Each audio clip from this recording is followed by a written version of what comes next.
and let's get the big question out of the way first. How is it working with Carol Kane this season? Oh my God. She's the best. My God.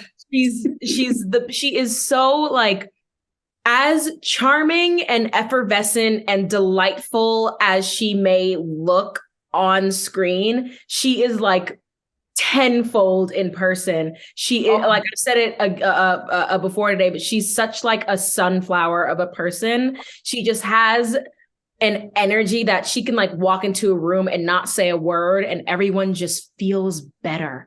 Like she's just the best. She's so funny, like effortlessly, on and off, but on screen. Like I've had quite a few episode 3 really, but every scene I've done with Carol on her close-up, and I have deeply apologized to her, but on her close-ups I just can't help it. Every time I crack up laughing because she'll come up with something hilarious off script and I'm literally like this that was shaking, and she can keep a straight face. I was like, oh my God, how is she doing that? Like, I just couldn't stop it. Every single close up with Carol, I was laughing on the other side of the camera.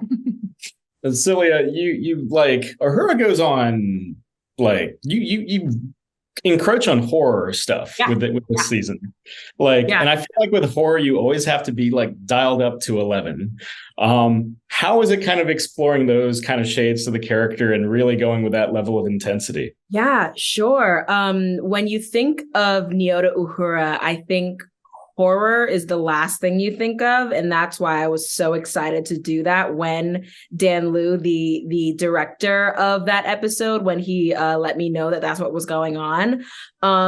Celia does not like horror movies. Celia is a very naturally anxious individual, so I don't like watching TV that's going to make that worse.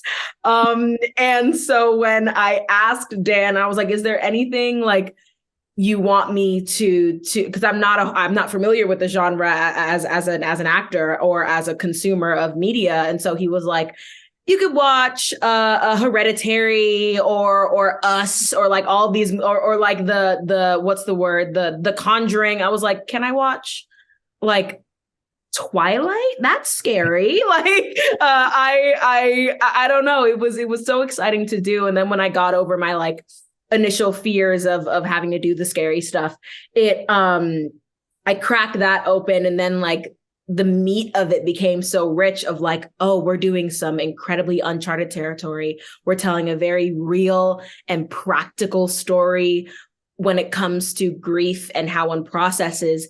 And we're just showing sides of this character that we didn't even know were there. Like I am asking these questions as a character that the actor underneath has been like dying to ask, but hasn't had the strength or capacity to.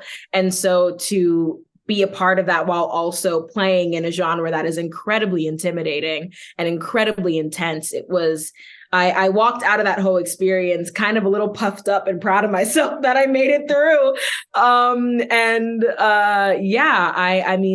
had an incredible support system carrying me through that tough time.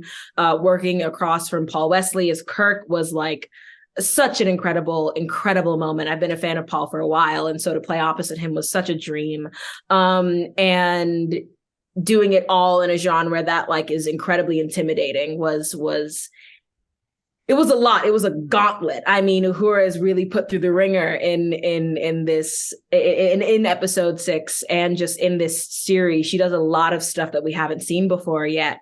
Some recognizable, some not. And so to do that was an animal, but also it left me with a sense of confidence. And I think it left Uhura with a sense of confidence in herself that she could make it through that and still have something to shine about.